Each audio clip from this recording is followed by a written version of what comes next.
and Signature Bank, the Fed, the FDIC, and OCC released joint guidance cautioning banks about the volatility and vulnerability of crypto assets.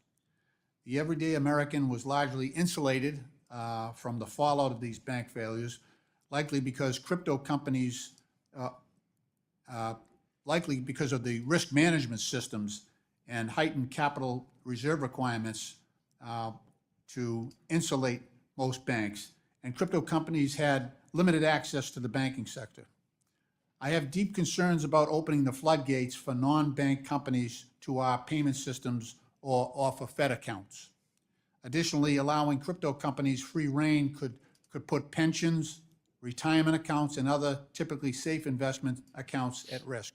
The next crypto crash could have disastrous effects on the wider economy.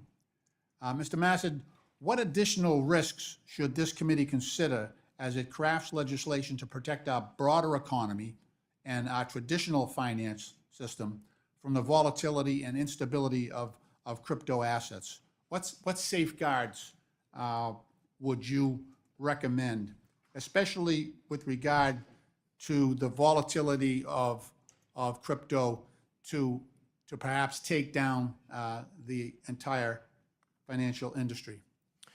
Thank you for the question, Representative Lynch. First of all, I think with respect to the banking system, we certainly don't want banks investing in crypto on the asset side of their balance sheet, meaning, buying crypto or otherwise making investments.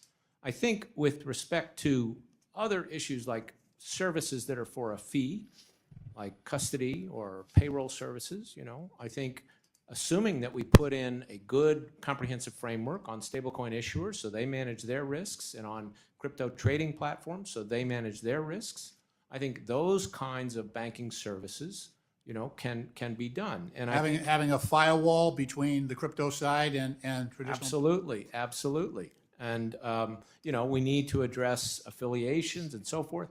But your point on the concentration of deposits, that's why it's not enough for a stablecoin issuer. As the Stable Act says, you can have bank deposits, you can have all these things, but it doesn't have any rules on concentration or customer concentration. So I'm quite concerned about that. I think this all comes back to looking at this comprehensively and looking at the fact that we really don't have a regulatory framework for a lot of these crypto firms. And we've seen, a lot of fraud and manipulation and problems as a result of that. So I think it has to be done in building blocks. I applaud the committee for starting with stablecoins. I would get that piece done and then turn to the market structure issues, because those are a little more complicated. And I think we'll learn a lot by getting the stablecoin piece done. What about the contagion piece of this, where you have banks that have access to the discount window, you have FDIC insurance, you've got, and then on the other side of the house, if you've got volatility and instability, you've got sort of co-mingling or association between various crypto companies, so that there's a domino effect that could result. Yeah. That actually there clearly is. Runs into the traditional finance system. Right. Well, two things. One, that's because of the lack of transparency about this, industry. I mean, sure, the blockchain is transparent in the sense that it's pseudonymous, but you don't know exactly what a lot of the relationships are and who's got exposure. There's a lot of leverage in the crypto industry, and we don't track that. Even in the ETF market, there's a lot. Do you think there should be a prohibition on government bailouts of crypto firms? Certainly there should be. Okay. But the other thing I would comment on is, with respect to the banking sector, we really don't want banks exposed to the credit of this industry. And that's why I would limit it to, sort of services that are fee-based, or, taking deposits that are in dollars, as long as, again, we have some concentration limits.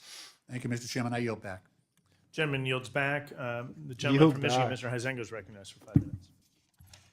Thank you, Chairman Stile, and I do just want to extend my congratulations to you as well, becoming Chairman of the Digital Assets Subcommittee and having been the former chair of the Capital Markets Subcommittee where a lot of this issues were housed. I know this is complicated and well-deserved, though, on your part, but also congratulations to Chair Hill for seeing that we needed to break this out. I think this is a very positive thing, so I look forward to working with you all.